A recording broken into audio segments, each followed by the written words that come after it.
तो छात्र आपका स्वागत करता हूँ न्यू यूट्यूब प्लेटफॉर्म मध्ये, जिसका नाम है SRT क्लासेस।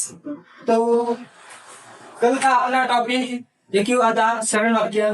तो उसमें और दो भेद थे, एक था संयुक्त और दूसरा था मिश्र। तो आज हम फिर से कंटिन्यू करेंगे संयुक्त वाक्य के साथ।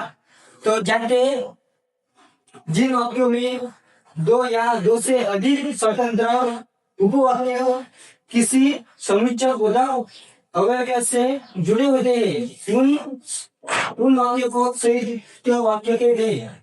जिन वाक्यों में और, तथा, एवं या अथवा लिखे तो समझ जाना हो संयुक्त वाक्य है। म्हणजे जिन वाक्यों में जो शब्द वाक्य को जोड़ता है उस वाक्य को संयुक्त वाक्य कहते हैं। जैसे हम एग्जाम्पल लेते हैं, माँ बाजार गई और सब्जियां लेकर आई।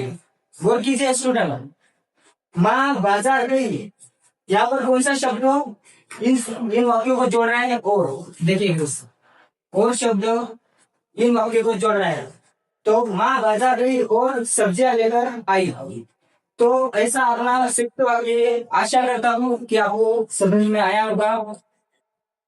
अपना भेदभाव के शुरू था, उसमें से हमने सरल वाक्य और संयुक्त वाक्य पहचान लिए। अब अपना चलिए मिश्र वाक्य। तो मिश्र वाक्य में आपको कुछ ही मिनटों में समझाऊंगा, तो आशा करता हूँ आपको समझ में आएगा। तो चालू करते हैं। जिस वाक्य में एक से अधिक वाक्य मिले, वो किंतु एक प्रधान उपवाक्य तथा शेष अश्लील उपवाक्य हो, उसे मिश्र वाक्य मिलते हैं। जिन वाक्यों में जब तक, जितना होगा, जैसा वैसा, इन शब्दों का वाक्य में मिश्र हो गया तो समझ जाना उन वाक्यों को मिश्र वाक्य मिलते हैं। तो एग्जाम्पल हम लेते हैं दोस्तों। तो जब नई कक्षा में दाखिला होगा तब हम पढ़ेंगे। देखिए गाइस, जब तक का यहाँ इन शब्दों का यहाँ वाक्य में मिलन हो रहा है, मिश्र हो रहा है। देखो गाइस, जब नई कक्षा में दाखिला होगा तब हम पढ़ेंगे। इन्हीं को मिश्र वाक्य कहते हैं। जैसे जितना होना, आप जितनी मेहनत करोगे उतना ही कर पाओगे, ये मुहावरों में होता है।